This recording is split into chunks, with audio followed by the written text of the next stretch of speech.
Good morning, everybody. If you're tuning in, you are watching the South Florida Tech Podcast, a show where we bring you the awesome, innovative people building the South Florida tech community. Each week, we'll introduce you to one of the Sunshine State's top tech leaders, learn more about who they are, what they do, and have some fun conversation along the way.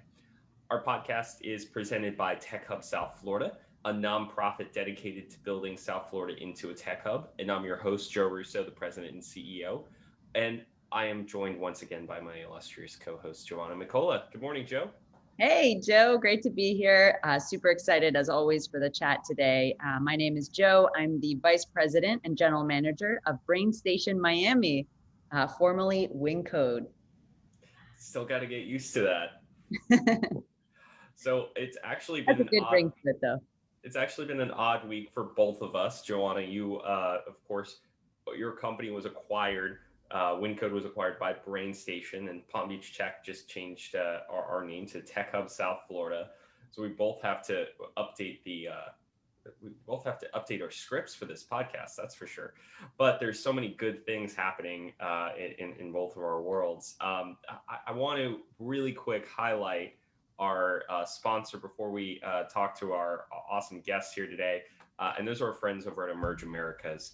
Each year, global enterprises, disruptive technology, and elite startups are highlighted at Emerge's premier tech event, Connecting the Americas. It's held in Miami Beach and to date has hosted organizations from over 40 countries and featured over 250 speakers from around the world. They are really doing their part to build South Florida into a tech hub. So thank you to the whole team over there for everything that they do. And I probably speak for so many when I say can't wait to get back in person and have some really good times at that event. So with that, I want to take the opportunity to host our very big guest today here.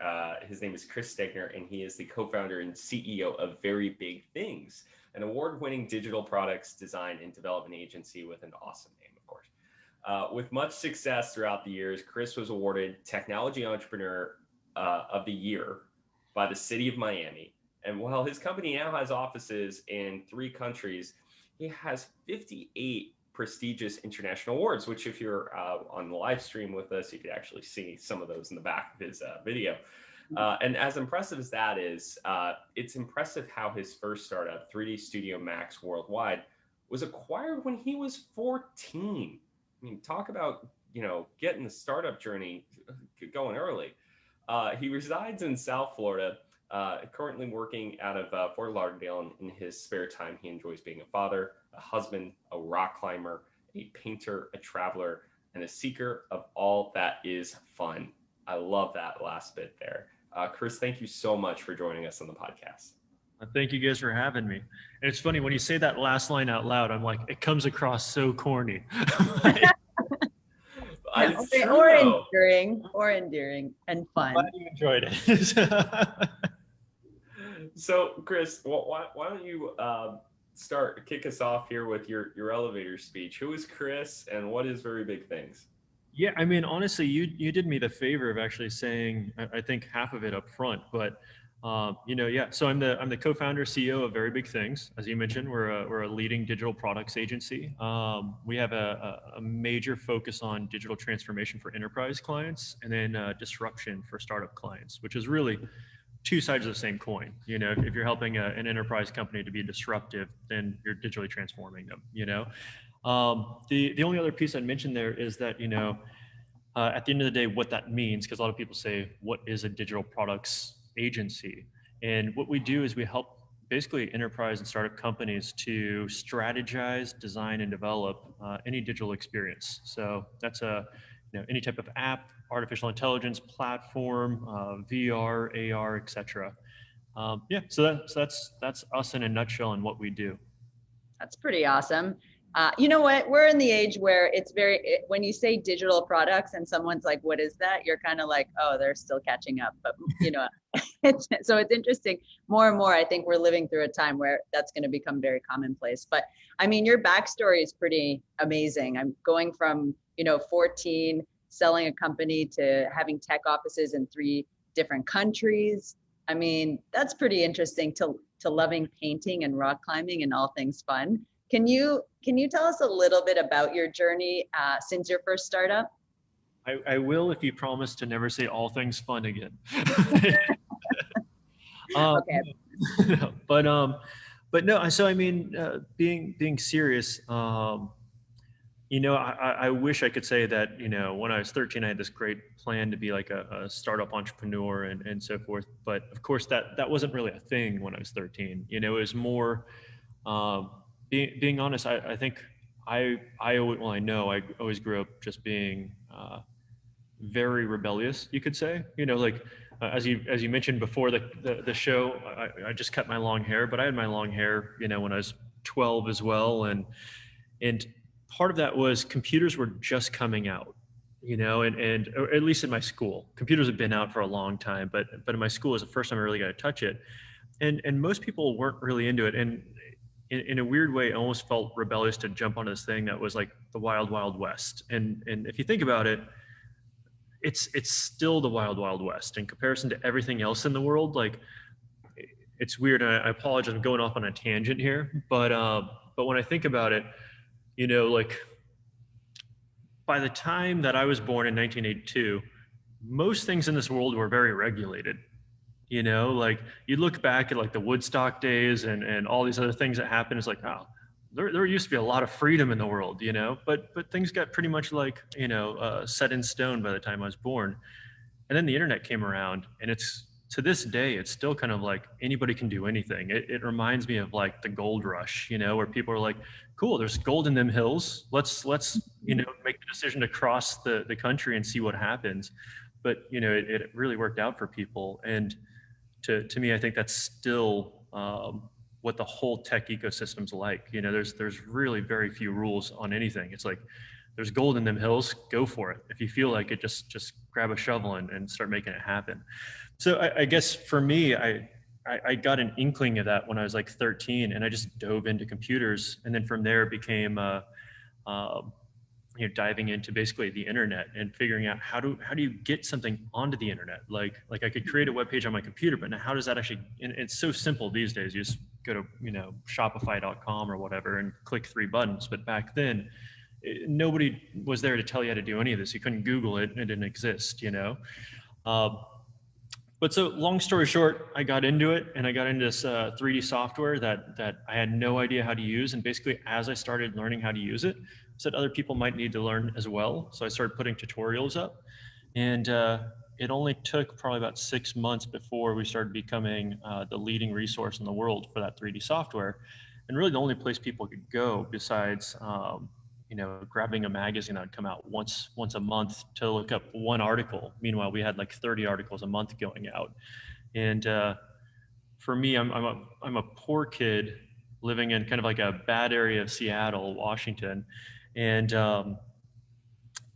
meanwhile, I've got this website, and to buy a plugin on this website to buy a plugin for the software costs about $1,500.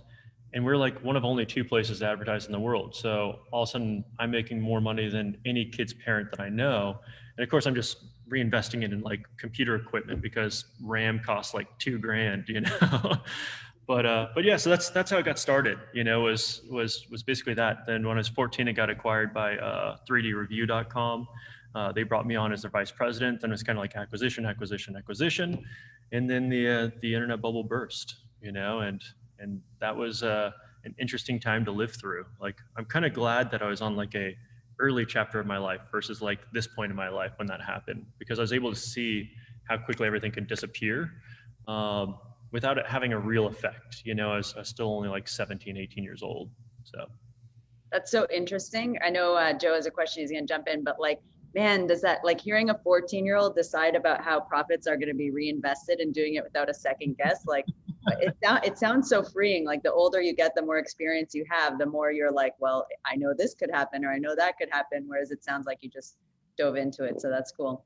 I appreciate it. And I'll give my parents some credit there. Like, they were telling me from the day one, they're like, at least 50% should go back to or go back to the company, like at minimum. And I was like, what are you talking about? That could buy so many Big Macs, And they're like, nope, reinvest it. But so it ended up following that suit and probably reinvesting about 80% most of the time. But so after the internet bubble burst, and you're done with school, you took a little break from technology, I'm seeing this right, and then you decided to come back after a while too. Uh, Give us a little bit there. Like, okay, you're like, okay, I'm gonna step away, and then something, pulled you back. Oh, what was that line from the movie? It's like, they pulled me back in. I have to imagine there was like a little bit of, okay, I this is my passion. I gotta reinvigorate here. Yeah, no, I mean, I think you nailed it. And, so yeah, the internet bubble burst, and it wasn't just like me. It was like basically 80% of people took a break from tech kind of simultaneously, and so from that point, I went on to, being honest, my parents were always like, you need to get off the computer. You need to be like a regular kid. So they were kind of happy when the internet bubble burst, because all of a sudden it's like, I'm out there doing all the things teenagers are supposed to be doing, and instead of just drinking lots of Mountain Dew and staring at my screen all day. So I took that break, but then, I mean, to your point, I started looking around and saying, well, where's my life going now? And as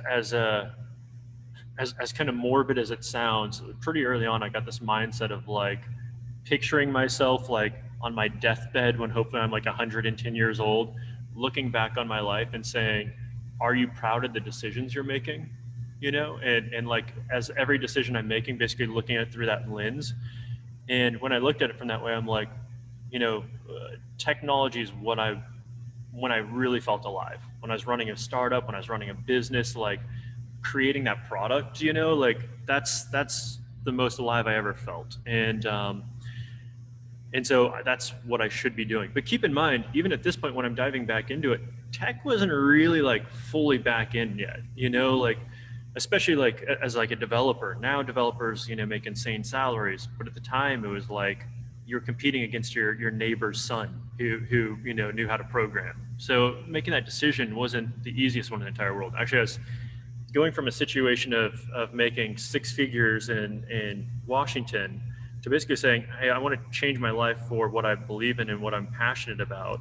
So I'm going to do two things. I'm going to get back into technology, and I'm going to move to a sunny place, because I love Seattle, but 9 months of gray skies just wasn't doing it for me. So I moved to Florida, and I said, I'm not going to take any job until it's in tech.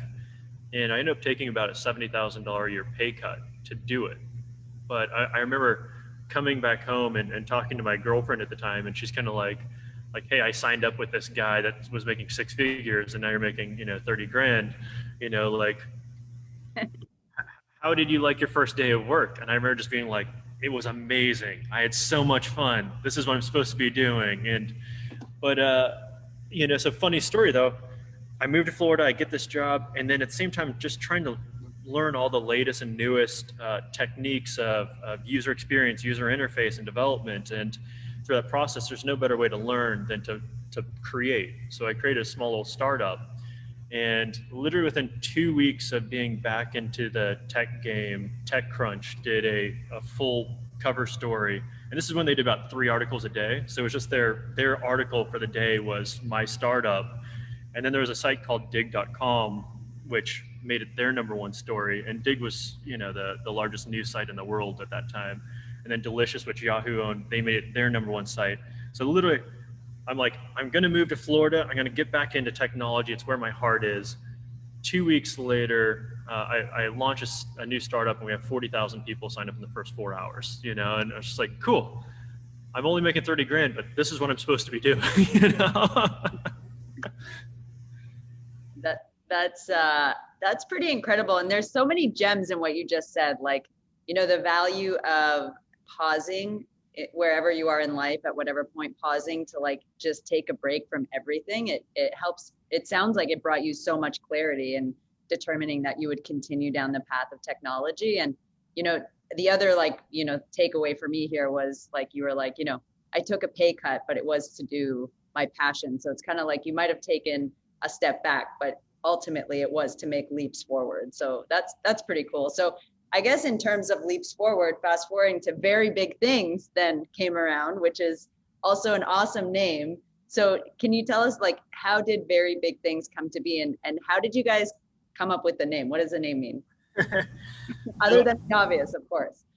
So first and foremost came the wanting to start very big things, right? And then I'll get to the name in a second, because that's kind of the way the story's told. But Right. basically, very big things. It just came from a need in my mind. Like I worked as a CTO at a bunch of companies. On top of that, as a partner and a CTO at a VC firm up in Boca Raton, and basically we got in a situation where we'd have to ramp up teams fast. So like, imagine you're taking a startup, you're putting $5 million into it, and now we have to get that startup launched to doing something awesome quickly.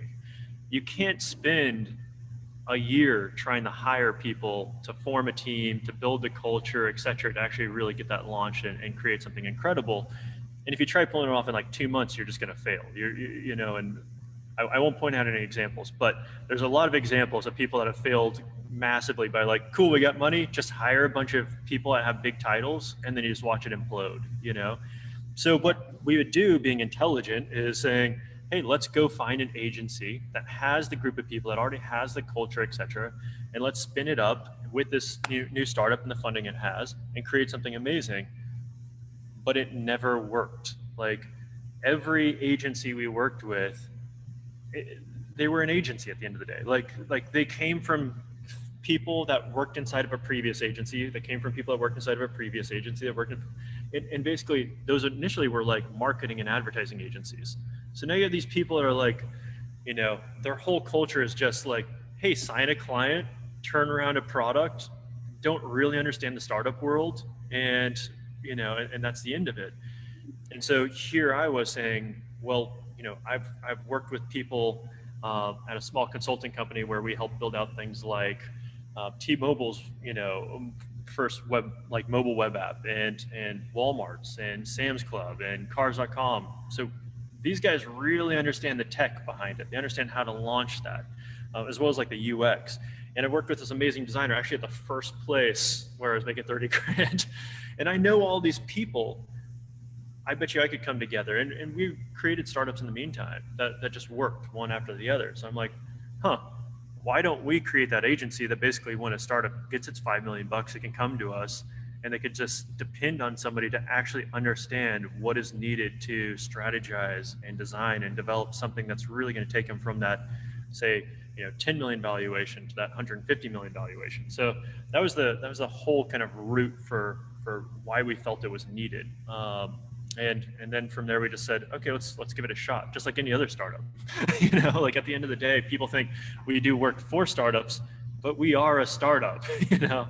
And so once that decision was made, we needed a name, and basically you could picture, I had 4 people sitting at my dining room table and 3 people on a Zoom call, all sitting around going, cool, we're starting this company, cool, we're going to launch it in 2 weeks. Awesome, we should probably figure out a name. And then, just like I think all startups, like we went through this process of just going through thousands of names. I remember just walking around my neighborhood, walking the dogs with my other partners, just tossing out random names. Like, what do you think about coconut? What do you think about palm tree? How about clouds? Like anything we'd see. And it was like striking out. And then there's 1 or 2 that I loved, but other partners hated them. And then eventually I was reading a quote, and at the very end of the quote, it said "very big things." And I go, hey guys, what do you guys think about very big things? And everybody looked around at each other. And I'd love to say everybody like popped champagne bottles and were like, yes, it's amazing. But instead it was more of like, I looked around and nobody said, I hate that. And we're like, cool, it's our name. Nobody hates it. Moving forward. But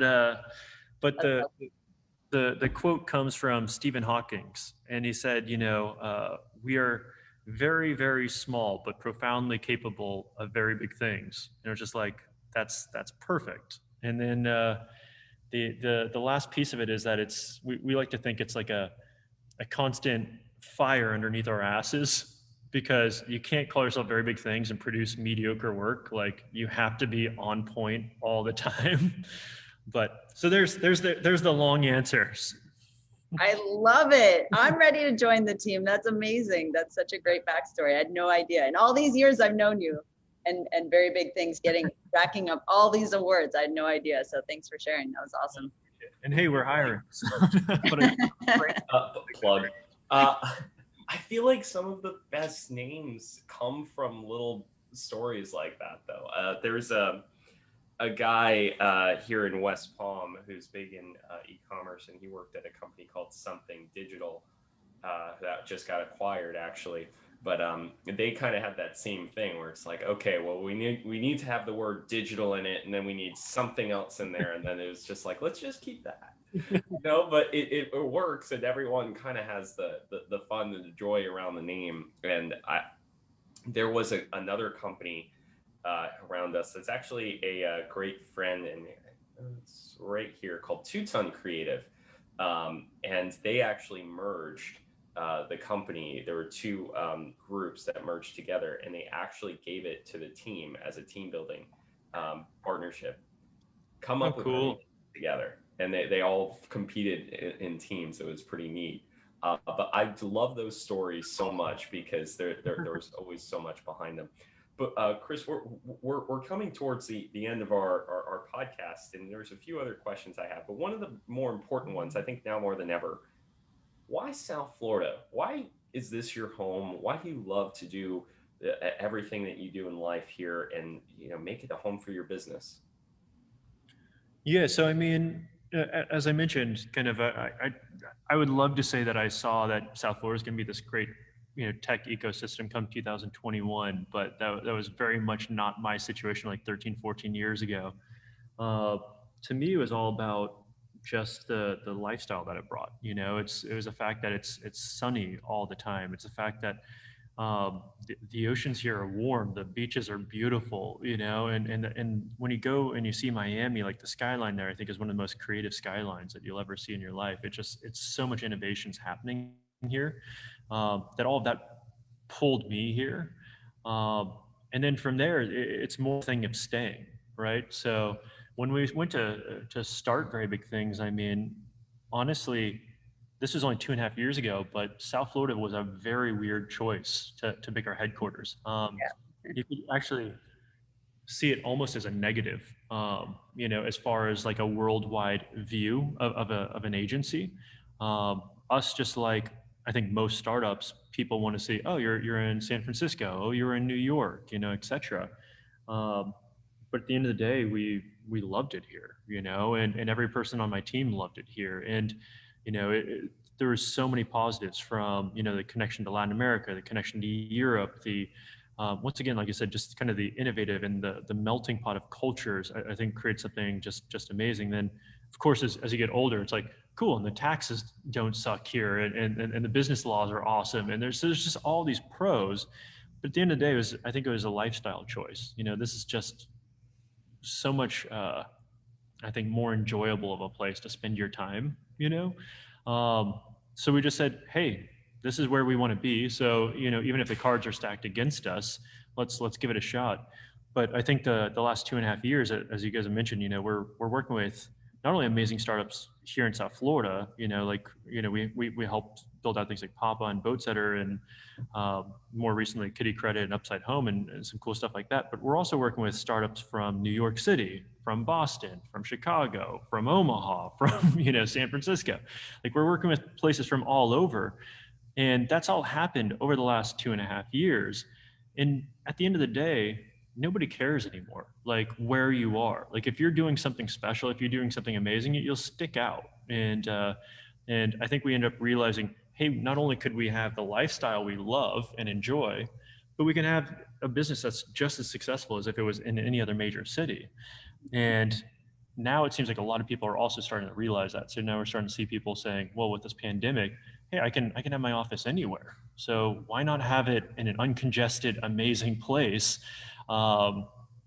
If it can be just as successful, and being honest, now we're just like a massive beneficiary of that, because it's great having started this company just someplace where we love. Once again, like Johanna, like I was mentioning earlier, it's about choosing what makes you happy. I think not only reinvesting in your company, but reinvesting in yourself and your own happiness, right? And so that's where our choice came from. And every time I've chosen to do something just because it's where my heart was, it seems like it's always worked out in some magical way. And in this case, just because I wanted to start a company here, New York and San Francisco decided to move all their startups here. Wasn't that awesome? It was awesome. I mean, I so relate to that. Like when we launched Wyncode 7 years ago, we made exactly the same choice. We were like, we want to follow our passion, but we want to do it somewhere in a sunny place. And at the time, like it was definitely an outlier choice to choose South Florida, and we were proud to have made that choice. And now, I mean, we're in all major media, and I really, the silver lining of the pandemic has definitely been that it has accelerated these realizations, which is cool. So before we wrap up here, we do have a little rapid fire, but before we go into that, you do so much. Okay. And I get it. COVID has centralized all of us a little more to the home front, but you have an amazing family. I know you have a 4-month-old who's keeping you up at night. You have a successful business, awesome team partners. You also have a role in the community. I mean, you've supported us behind the scenes since the moment we met you. Along with a lot of other people I know who you're mentoring. So I'm just wondering, how do you make time for it all? What is your, everybody wants to know everyone's secret. Some people, like Leanne Buchanan, shared with us on the podcast recently. She wakes up at 3:45 a.m. Leanne, I'm calling you out. That's amazing. Other people stay up until 1. Other people go paddleboarding on the midday. I know, a few other people have told me they always have an afternoon nap. I'm like, I don't know how that happens, but what is your secret to doing it all? How do you make time? And first, I will give you a shout out as well, because I do remember when Wyncode was very first opening. And it's like, wait, there's coding boot camps in South Florida? Like, this is amazing. Like, when did this happen? Like, is there a demand for that? I don't know. And it was amazing. You guys opened up and I think you're one of the huge pushers of the community in South Florida as well, the tech community. As far as time, I think I feel like everybody else. I'm looking for the same secret, The one thing that I always play back in my head over and over is one of my partners, Chris Urich, he said, I think he read it in a book or something, but we all have the same amount of hours in a day that Jeff Bezos does. And here's this guy running this massive thing with hundreds of thousands of employees. And it's like, if he has the same amount of time every day, then what am I complaining about? Like, I should be able to handle everything flawlessly. And it's that constant look of what's he doing different, and it comes down to finding people you can trust to remove things from your plate, and I think just even, there's a startup in South Florida called 8 Evolve and that we're working with. And one of the founders posted something the other day, and, she's a meditative coach. So, I take what she says, with a lot of reverence. But she goes, everybody's really busy. And now she's a startup founder. She's like, I find myself being busy. There's a massive difference between being busy and actually accomplishing anything. And I think that's the biggest thing. It's, as a startup founder, it's so easy to get pulled in 1,000 directions that if you allow it to happen, you'll be busy all day long and accomplish nothing. It's that, and I'm working on this just like everybody else is, but it's basically trying to remove the busy from your life and instead focus on, here's the things that I actually want to get accomplished today. So lately I've been doing that, like, here's my list in the morning of 4 things that I'll get done no matter what. And after that, I can work on the emails and text messages and Slack messages and all that stuff. But I'm getting these 4 things done because they're the important things. And the amazing thing is when you realize that it equals 20 things a week versus otherwise you maybe get 4 things done a week and a whole lot of busy, you feel pretty great. I love it. Yeah, hyper prioritization and focus is so important. Okay, so before we round it out, we have our little rapid fire here. And the first question is, what is the book on your nightstand currently? What are you currently reading? Yes, the book on my Audible is Who is Michael Opitz? Would you recommend it? I'm only 2 chapters in, so I'll let you know next podcast. Okay. What is your most productive time of day? That is definitely between midnight and 6 a.m. Wow. What is the time you go to bed? midnight. So that's the only issue with that, you know. That's so funny. What is the time you wake up? About 6 a.m. You know, it's well throughout the night with the 4-month-old, but I'd say, you know, on general 6 a.m. is the true wake up time. Young kids definitely set sleep and wake up times. That's for sure. What is your favorite podcast? What are podcasts that you love to tune into? Oh, the How I Built This. You know, I absolutely love How I Built This. It's so great in like what 20 minutes that you can learn, you know, how instead of reading an entire book, you know. But of course, like you said, that's only because I can't say this podcast. That's awesome. And then, is there a motto or a mantra that you live by, or a quote that keeps you going, or that you come back to time and time again? And what is it? Yeah, I would say that you know, let kind of passion be your driver, you know, and like I don't like saying, hey, picture yourself on your deathbed, because that's not the idea. But I'd say, hey, picture yourself at the end of your life and look back and say, once again, like, are you proud of the decisions you're making? Are those the decisions that when you're looking back at that point, you say, yes, I made the right call for my life, you know, not for whatever give me at that moment, but am I making the right call for my life, you know? And I think it's a powerful way to like just align. So I'd say that's kind of my biggest thing that I've held on to throughout all the years to drive things. But Awesome. So Chris, one thing is for certain after this podcast, and that's that I am going to buy you a beer and pick your brain one day, because this has just been it's so like fun and insightful. And we want to leave everybody with the last word when we do the podcast, and that for you here today is, what is one bit of advice you would have to all the tech entrepreneurs or tech leaders out there listening to you today? I'd say it's be gritty. Like I think that's the biggest thing for every startup entrepreneur is that grit.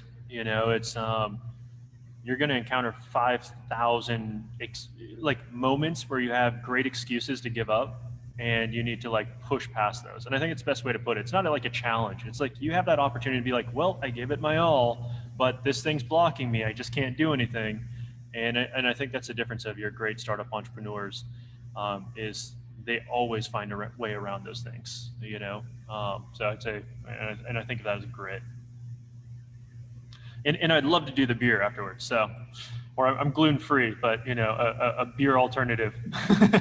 I want to say this is, there is a bar up here that opened a little while ago called Proper Grit. So if you've ever ventured to West Palm Beach. Perfect. I love it. I love it. Like that is made to happen right there. Very properly set, and right on the water too, so it's not a bad spot. Chris, Joe, we're at about time here, and we got I'm sure plenty of things on our plate here today, but we got the fun one off really early. Thank you guys so much for chatting this morning, and this is great. I want to give a shout out to you, Joe, and your company, Wyncode, now part of BrainStation. If you're looking to learn, there we go. If you're looking to learn, get involved in a tech career, they have great courses for software development, digital marketing. I believe you could still go to wincode.co. I do need the updated information actually for everything on my end, so I can be a good evangelist for you guys over there. But a great team, great program, so do check them out. And thank you guys so much for being on with us this morning. This was fun. And thank you, Joe Russo, for putting this together, and everything you guys are doing as well. Like it's great. These are the things that are making the tech ecosystem down here happen. So, you know, huge, you know, thank you. Yeah, great job, Joe. Dude, I'm just a cheerleader. You're the quarterback. I'm cheering you guys on. All right, hey, let's make today happen. I'll talk to you guys later. Have a good one. Thank you guys so much. Have a great day.